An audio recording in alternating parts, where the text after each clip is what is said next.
Baik, kita pergi ke segmen politik tuan-tuan. PN dakwa BN guna jentera kerajaan. Wan Rosdi serah pada polis. Barisan Nasional Pahang sedang disiasat oleh Suruhanjaya SPR Pilihan Raya berhubung dakwaan parti itu menggunakan aset dan jentera kerajaan negeri sepanjang tempoh kempen PRK bagi Dewan Undan Negeri Pelangai. Pengerusi BN Pahang Datuk Seri Wan Rosdi Wan Ismail berkata, dakwaan dilemparkan oleh PN itu hanyalah mainan politik fitnah yang diamalkan mereka setiap kali musim pilihan raya. Setiap kali pilihan raya, itu saja modal kempen mereka. Fitnah saja. Cipta perkara yang tidak benar. Macam semalam pembakang kata ada 4 adun BN nak masuk PN. Ada ke? Tak ada pun. Malah semua adun dah maklumkan sokongan tidak berbelah bagi kepada saya. Jadi isu guna kerajaan, jentera kerajaan ni saya tahu cuma fitnah. Saya serahkan kepada SPR. Dalam masa yang sama, Wan Rosdi mengata, minta Muhyiddin cermin diri sebelum sindir kerajaan UMNO DAP. Pengerusi Perikatan Nasional Muhyiddin Yassin harus melihat reputasi sendiri sebelum menuduh UMNO telah hilang arah, kata Menteri Besar Pahang Wan Rosdi Wan Ismail. Ini setelah Perdana Menteri itu berkata UMNO kini dicelah kangkang DAP dan Perdana Menteri Anwar Ibrahim. Wan Rosdi yang juga merupakan naib Presiden UMNO berkata Bersatu sendiri telah membuat pakatan politik dengan DAP 2 kali pada masa yang lalu. Jadi dia kena tengoklah track record parti dia sebelum kata orang lain, sebab sejarah tak berbohong. Sejarah mengatakan mereka 2 kali dengan DAP sebelum PRU. Kita selepas PRU, sebab tak ada kerajaan boleh dibentuk dan kita menyahut seruan agung. Baik. Ya, betul. Tuan-tuan, sekarang ini kuasa Tuhan ya tuan-tuan. Isu yang banyak dimainkan oleh parti-parti politik ultra Melayu, termasuklah UMNO, adalah menakut-nakutkan orang Melayu dengan DAP. Yang menggunakan hujah dan menggunakan sentimen takut-takutkan orang Melayu. Orang Melayu ni tuan-tuan, bak kata Ustaz Wan Ji, orang Melayu ni adalah satu bangsa yang sangat mudah nak ditakutkan. Sebab itu orang Melayu ni dia ada hantu paling banyak. Macam-macam jenis hantu tuan-tuan. Ni saya nak cerita. Tuan-tuan tahu hantu bangkit tak? Tuan-tuan tahu hantu bangkit tu datang daripada mana? Hantu bangkit tu dia katakan dia mengikuti tuan dia. Kan yang di dalam kubur tu sebenarnya dia bukan tuan. Rupa dia macam tuan. Tetapi dia sebenarnya hantu bangkit. Tuan dia dah meninggal, dah reput. So muka dia mereput, tetapi dia hidup lagi sebab dia bukan manusia, dia jin. Asal usul hantu bangkit daripada hantu raya. Asal usul hantu raya daripada hantu lain. Saya tak ingat nama hantu tu, yang diambil daripada hutan. Tak, cerita orang Melayu ni dia macam-macam jadi hantu. Kita ada pontianak, kita ada langsui, kita ada kuntilanak, kita ada toyol, kita ada pocong, kita ada penanggal, kita ada hantu raya, hantu tinggi, hantu pokok, hantu hantu gunung, kita ada hantu pokok pisang, kita ada hantu jantung pisang, kita macam-macam jadi hantu tuan-tuan. Kenapa cerita macam ni? Maksudnya secara budayanya orang Melayu ini adalah satu bangsa yang mudah ditakut-takutkan. Maka ciptalah satu hantu untuk menakut-nakutkan orang Melayu. Jadi UMNO telah mencipta satu hantu. Hantu itu nama dia DAP. Jadi DAP ni diciptakan untuk menakut-nakutkan orang Melayu. So diceritakanlah dia begini rupanya menyebabkan ini. Kalau ni contoh cerita, kalau siapa yang tak tahu, cerita hantu penanggal. Hantu penanggal ni sebab saya dulu suka baca cerita Tamar Jalis. Kalau budak orang umur saya ni tahulah Tamar Jalis bercakap dengan iblis kan. Orang kata geng-geng tu lah kan. So hantu penanggal ni dia ada ciri-ciri dia. Hantu tinggi dia ada ciri-ciri dia. Pocong dia ada ciri-ciri dia. Kuntilanak dia ada ciri-ciri berbeza. Kuntilanak lain ciri-ciri. So DAP dia ada ciri-ciri dia. DAP ni macam ni, kalau dia keluar orang Melayu dia akan terpana, maka orang Melayu akan jadi macam ni, orang Melayu akan jadi macam tu, lepas tu orang Melayu akan hancur macam ni, orang Melayu akan hancur macam tu, orang Melayu akan macam ni, orang Melayu akan pakai seluar pendek selepas ini, akan ada orang Melayu akan masuk Kristian. Dia akan jadi. Saya bagi contoh ini contoh penglipur lara yang cerita hantu. Ini saya bagi contoh. Orang yang ini satu satu lagi orang bodoh yang menceritakan tentang hantu dia. Contoh, ada apek seluar pendek berkutubah di Masjid Pulau Pinang.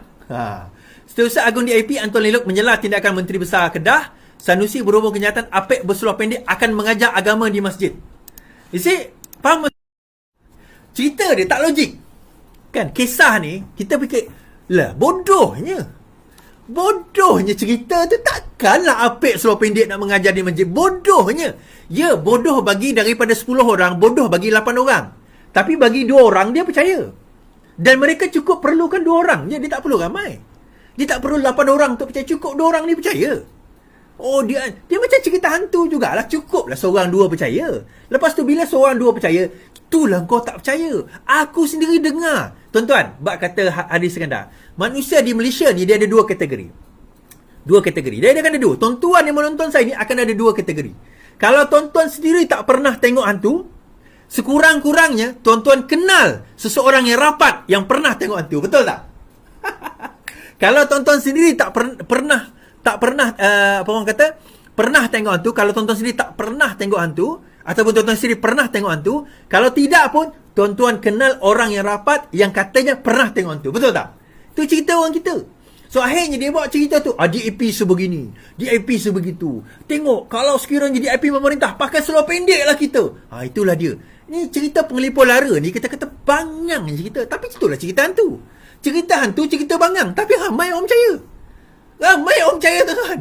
Habis yang orang kena rasuk tu jin. Tu bukan hantu, tu jin. Mayat tak boleh hidup balik. Mayat tak boleh bangkit daripada kubur. Mayat dah kena seksa kat dalam kubur. Itu semua jin yang menakut-nakutkan kita.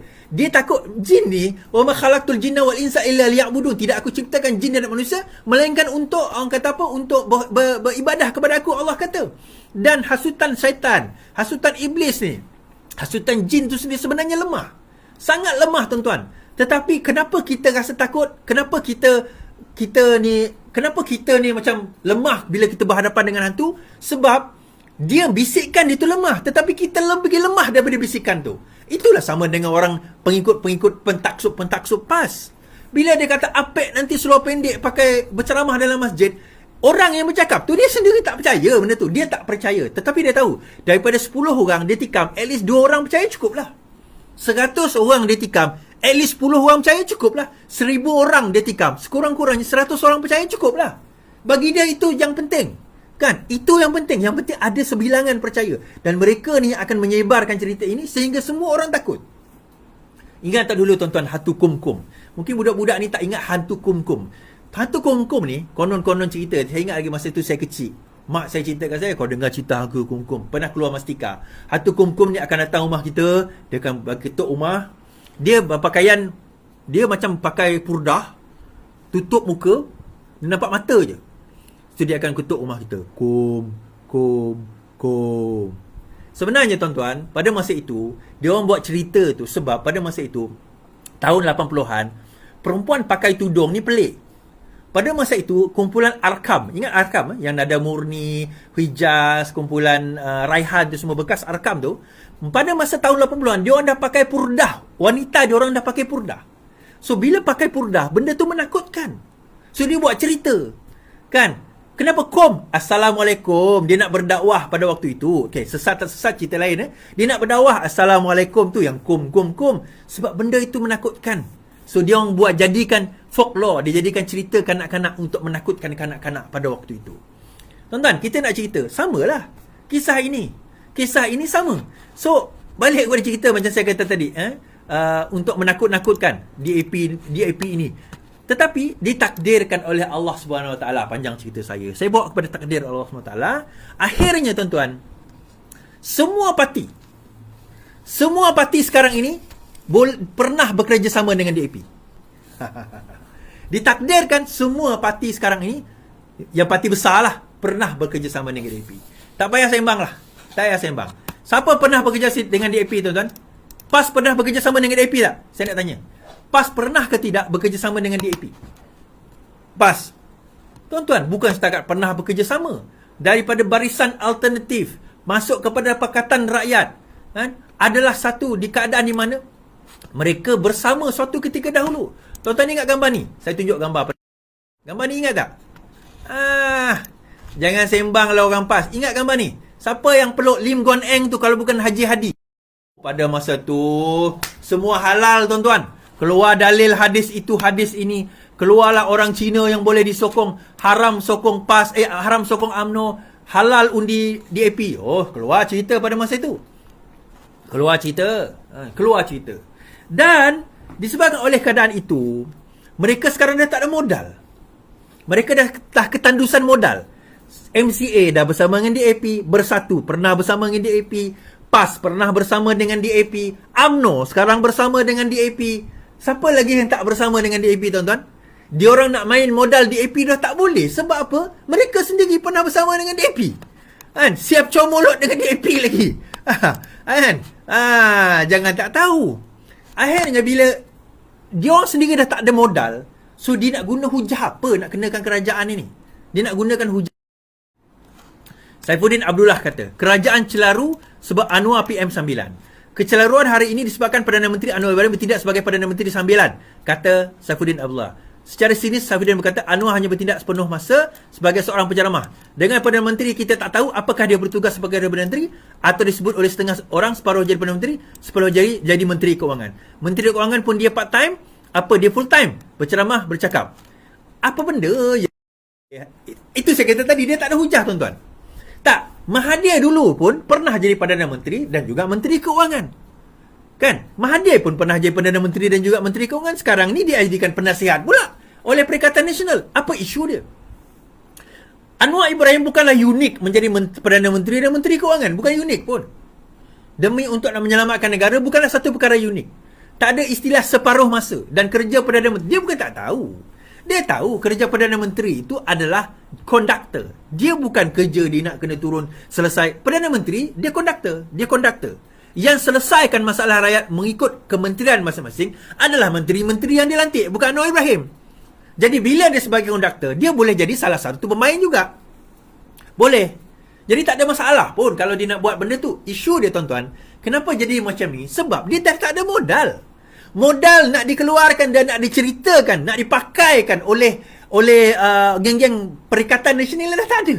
Bila dia kata, apa orang kata ni sekarang ni Perdana Menteri separuh masa, tak boleh buat apa, tak berjaya menyelesaikan isu negara dan sebagainya. Kita kata yang tak berjaya menyelesaikan isu negara dia orang. Kenapa saya kata demikian? Apa pembangkang sekarang buat untuk selesaikan isu negara?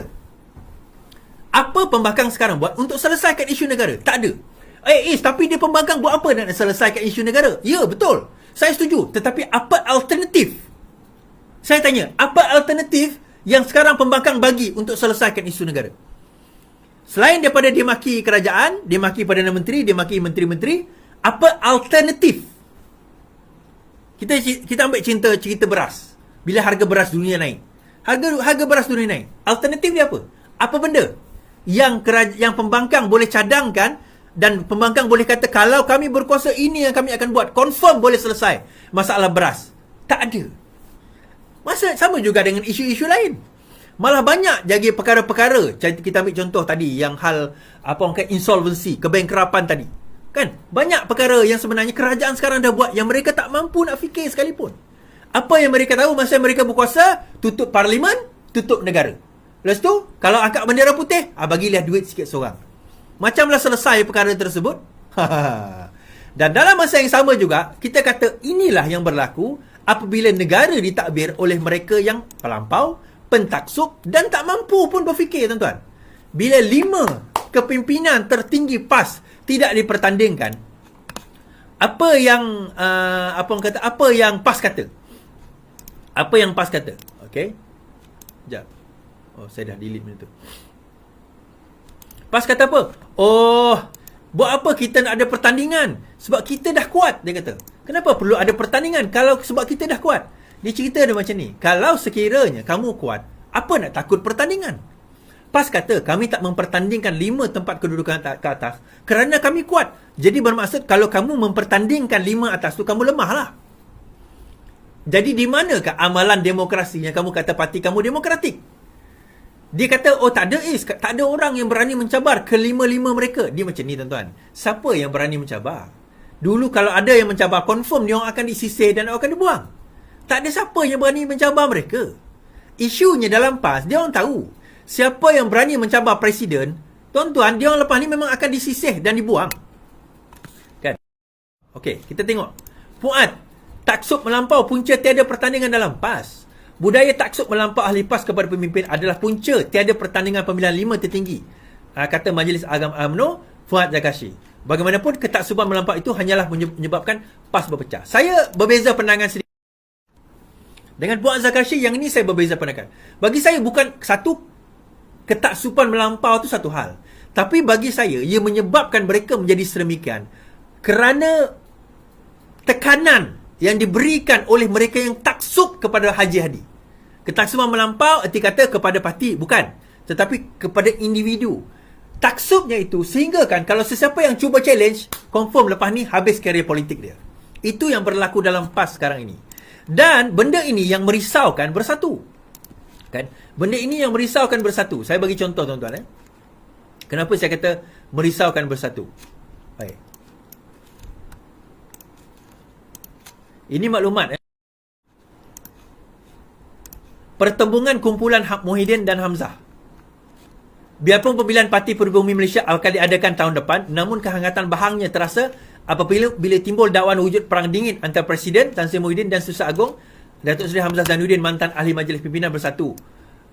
Mantan MPT Bersatu Muhammad Faiz Zaman ketika dihubungi berkata. Baik. Dia ada berita penuh lah, saya tak payah cerita ni.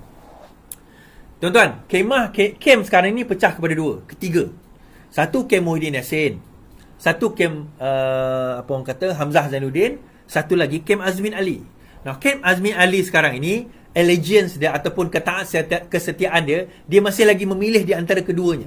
Kita tahu Azmin Ali punya permainan bagaimana dan dia belajar bagaimana dahulu dia hampir dikalahkan oleh Rafizi dalam pemilihan yang lepas. Dalam pemilihan Parti Keadilan yang lepas.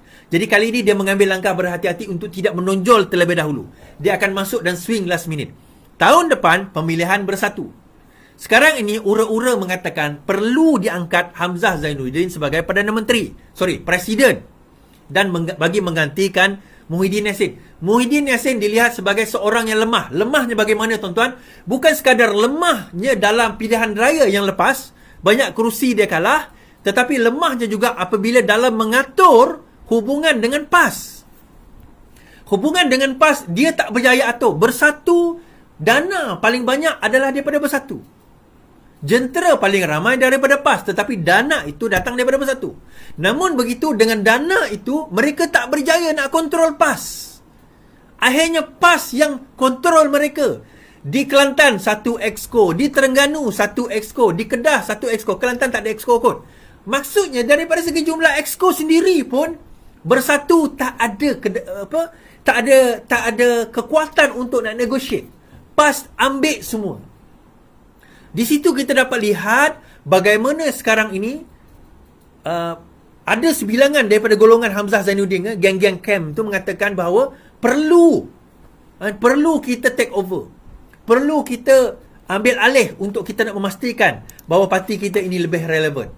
Walaupun benda itu tidak digemari, tetapi itu yang berlaku dan berkemungkinan besar.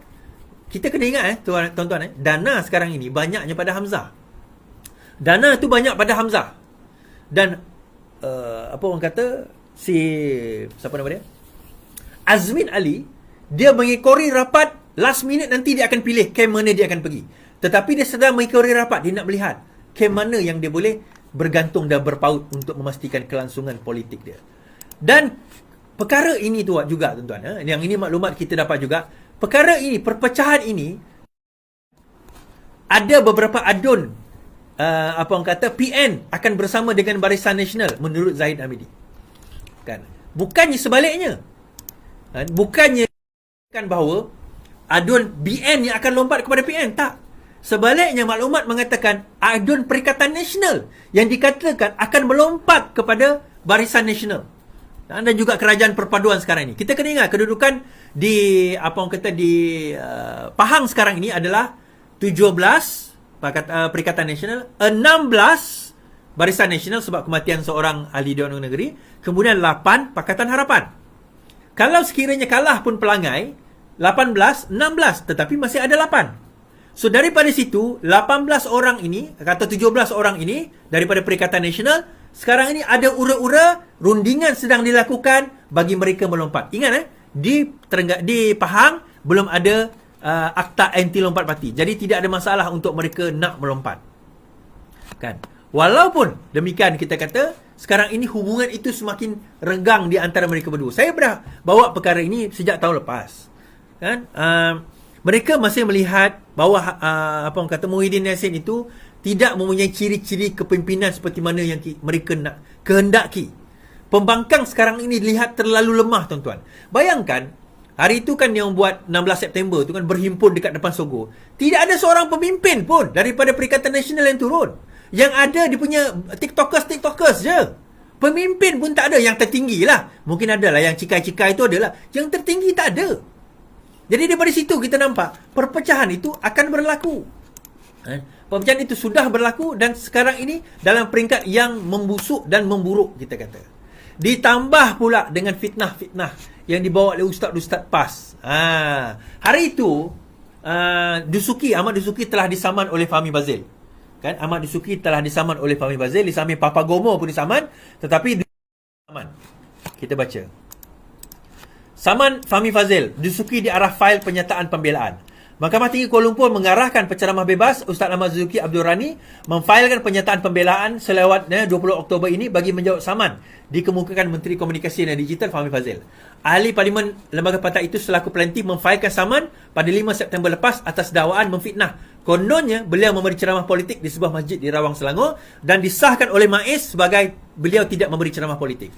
Peguam Ashrif Ali Syatik Alivi yang mewakili Fahmi berkata, Mahkamah turut mengarahkan pelantik memfailkan jawapan kepada pembelaan tersebut sebelum atau pada 17 November ini dan menetapkan 27 November untuk pengurusan kes selanjutnya. Writ dan tuntut saman telah diserahkan kepada defendant dan memorandum kehadiran telah difailkan oleh defendant menerusi peguamnya dari Tuan Sri Han Muhammad and Partners. Berhubung satu lagi kes saman terhadap pemilik akaun Facebook N13 Kuang, Muhammad Fauzan membabitkan isu yang sama. Asrik Ali berkata mahkamah menetapkan 31 Oktober untuk pengurusan kes selanjutnya. Kami masih dalam proses untuk menyerahkan writ dan tuntutan saman terhadap Muhammad Fauzan. Berdasarkan pernyataan tuntutan, Fahmi mendakwa kedua defendant telah menyiarkan kata-kata fitnah yang mana mendakwa menyalahguna tempat ibadah iaitu masjid bagi tujuan kempen pilihan raya dan bertindak bertentangan dengan titah dan perintah Sultan Selangor. Beliau mendakwa kata-kata fitnah itu disiarkan dalam Facebook milik Muhammad Fauzan serta akaun Facebook Instagram Ahmad Dusuki pada 31 Julai lepas. Menurut Fahmi, kenyataan itu tidak berasas. Okey, baik. Apa peluang untuk Fahmi menang? 80% peluang Fahmi boleh menang. Sekarang ini soalan dia, berapa dia nak saman? Dusuki dan Muhammad Fauzan ni nak kena bayar berapa? Itu persoalan dia. Berapa dia orang nak kena bayar, itu satu isu. Now, tuan-tuan, kenapa saya bawa isu fitnah ni? Dan apa kaitannya dengan apa orang kata pergaduhan antara Bersatu sekarang ini, PAS dan sebagainya. Bersatu menghadapi masalah di mana mereka nak move forward sekarang ini agak payah. Sebagai pembangkang, kita tengok, dia dah tak ada modal. Nak kenakan kerajaan, nak maki kerajaan, dia tak ada modal. Dia tak boleh nak maki kerajaan yang sekarang ni progresif ke depan. Itu yang pertama. Yang kedua, dalam masa yang sama, diorang tak ada modal nak selesaikan masalah rakyat ini. Dalam keadaan Bersatu dan PAS sendiri tak boleh nak bertemu, tuan-tuan. Tak boleh nak bergabung. Bagi Bersatu, tindakan-tindakan PAS memfitnah, mengemukakan kata-kata fitnah. Semalam, 2 hari lepas saya cerita tentang Sanusi disaman oleh Vincent Tan. Tak lama lagi, pada 20 Januari 2024, Sanusi akan dihadapkan ke mahkamah di bawah 2 akta hasutan menghina Sultan Selangor dan juga Sultan dan juga berkenaan dengan pembentukan kerajaan yang di-Pertuan Agong. 2 kes. Benda-benda ini menjadi satu bebanan dan negatif image kepada orang kata Perikatan Nasional, terutama Bersatu. Bersatu cannot afford this kind of negative publicity anymore. Tapi isu dia, tuan-tuan, ni saya nak cerita kepada pemain-pemain media, geng-geng Pakatan Harapan, geng-geng Madani ni. Tolong jangan lagi amplify, jangan besarkan lagi negatif, benda-benda negatif nak dibawakan oleh geng-geng Perikatan Nasional ni. Benda tu sebenarnya tak ada benda. Kita yang berlebihan nak pergi sebarkan. Yang mana live kita dia tak nak sebarkan, live orang sebelah dia sibuk nak sebarkan. Tapi dia kata macam ni, dia kata, yelah yang sebarkan kau, gang. Itu yang dia kata tu lagi jadi besar. Yang kita kata dia tak tahu, tak nak pula sebarkan. Aku kadang-kadang fikir, anda lah korang ni. Alah yang kau cakap tu tak payahlah nak sebarkan. Yang kita cakap ni lah yang kena sebarkan. Yang kita kena cakap, yang cakap ni lah yang kita nak kena sharekan kepada rakyat dan kepada orang ramai. Ini yang fitnah yang tak betul lah kita nak kena sebarkan. Jadi the more kita sebarkan, whether that is true or not true, the moment you orang kata apa, post it outside there, hantar kepada orang, it's gonna be true. So kita kena buat, belajar. Ini yalah, mungkin you all baru jadi cyber trooper geng Pakatan Harapan dan Kerajaan Perpaduan. Minta maaf lah saya nak kata. You have to learn, kena belajar apa itu blackout media. Macam mana kita nak buat blackout media, macam mana kita nak buat gerakan, macam mana kita nak buat satu move supaya kita nampak ke depan dan bukan kita mendepankan musuh kita. Ini banyak di-share dalam grup. Oh, ini PN cakap macam ni, orang ni cakap macam ni. Saya tengok, oh Is, orang ni cakap macam ni dekat Facebook. Saya tengok like pun 30. Yang tu tak payahlah. Tak payahlah kita nak share. Dia cakap macam tu, Is. Tak payahlah kau pergi report dengan polis, report SPRM. Tak payah sebarkan. Tak payah letak dalam grup pun. Kau pergi sebar, pergi report. Tak perlu kita sebarkan dalam grup. Buang masa, buang tenaga kita. Kau nampak, engkau sebarkan. Engkau report. Report pada TikTok, report. Oh, tapi TikTok tak ambil tindakan. Lantaklah kita nak ambil tindakan. TikTok saya ni tak dapat pun give sebab saya kena report. Ini kerajaan kita. Tapi tak apalah. Dia buat kerja, kita kena buat kerja lah. Report. Sebab itu saya kata tuan-tuan, dalam hal yang sekarang ini, even kerajaan pembangkang ni, dia tak mampu nak selesaikan. Ni ada yang kata, mata wang kita sekarang sedang menurun, Is. Pembangkang, apa penyelesaian yang pembangkang boleh buat? Apa penyelesaian yang pembangkang boleh buat kalau dia jadi kerajaan sekarang ini untuk selesaikan masalah mata wang? Kalau tuan-tuan tahu, dia sebenarnya Federal Reserve US yang sekarang ini naikkan interest. Bukan setakat mata wang kita, Singapura pun terjejas, Baht pun terjejas, Yen pun terjejas, Rupiah pun terjejas, Singapore dollar pun terjejas, Singapura saya dah cakap tadi, Baht pun terjejas. Dan mata wang dunia lain kebanyakan terjejas disebabkan oleh apa orang kata, Federal Reserve menaikkan interest. Dan tuan-tuan nak tengok senang saja. Perkadaran tidak langsung di antara harga emas dan juga mata wang. Harga emas sekarang turun. Tadi saya tanya kawan saya di tengah jual emas, dia kata 260 something ringgit per gram. Minggu lepas mak saya kata 300. So dia turun. Bila emas turun, bermakna USD naik. Emas naik, USD turun. Dia macam tu keadaran dia. Ini bukan kena mengenai Malaysia, dunia sekarang menghadapi. Tetapi we are not even worse. Inflasi kalau tak salah dekat mana inflasi Turki ke mana? Saya tengok one of the country sekarang ni 60%. 60% inflasi dia. 60 bukan 6. 60%. Kat Malaysia 2.5. And yet kita masih lagi complain. Kan? Kerajaan has done well dalam nak menyelesaikan isu ini. Baik. Terakhir, terima kasih saya ucapkan 10,000, 11,000 yang menonton. Dan terima kasih tuan-tuan. Saya akan announcekan jumlah kutipan yang telah kita buat terhadap Ustaz Wan G, insyaAllah, Alhamdulillah, untuk bagi kepada keluarga dia. Dan berita terkini, saya dan telah bercakap dengan lawyer Peguam Saiful Nizam, tadi berborak dengan beliau. Kami dalam usaha untuk memohonlah, insyaAllah doakan supaya sentence itu dapat dikurangkan, kerana mungkin Ustaz Wan G di dalam penjara akan ada program-program agama yang beliau akan lead. InsyaAllah. Mungkin ada hikmah lah di dalam penjara. Dan beliau di penjara Kajang. Tadi baru je Saiful keluar melawat beliau di penjara Kajang. Dan kita tengah appeal lah supaya sentence itu berjaya dikurangkan. Dan kutipan yang telah kita kutip setakat ini, daripada saya sahaja, Alhamdulillah, terima kasih tuan-tuan, lebih daripada jumlah yang sepatutnya yang kita nak fikirkan. Lebih daripada 20,000 telah kita kutip setakat ini, Alhamdulillah. Dan terima kasih yang terus menderma. Saya minta maaf kalau saya tak boleh nak komen semua kepada penderma Malaysian. Tetapi ketahuilah, insyaAllah kita akan salurkan semua duit itu kepada keluarga. Dan keluarnya Ustaz Wan G nanti, kita akan salurkan selebihnya. Biar bila beliau keluar nanti, ada modal untuk dia nak teruskan kehidupan sekurangnya beberapa bulan lagi. Baik. Sekian saja daripada saya. Terima kasih tuan-tuan. Kita jumpa lagi.